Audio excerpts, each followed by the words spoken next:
Hello everybody. Today I will show you how to check iPhone storage in your iPhone iOS 18. So first open settings. Now access general, tap on general and open it. Tap on iPhone storage.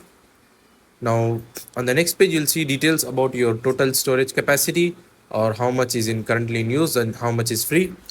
Review the graphic that shows your total storage. For example, if you have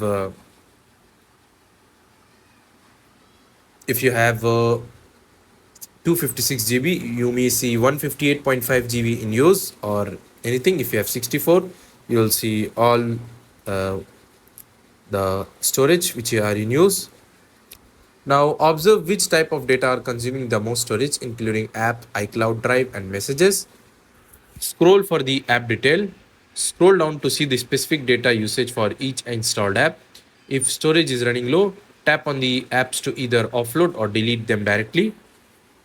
Tap on app, and from here you can delete it or offload app.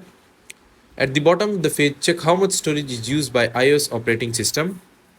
It will show it here. This is how you can easily check your iPhone storage and identify which app are using the most data. That's it. Thanks for watching. See you in next tutorial.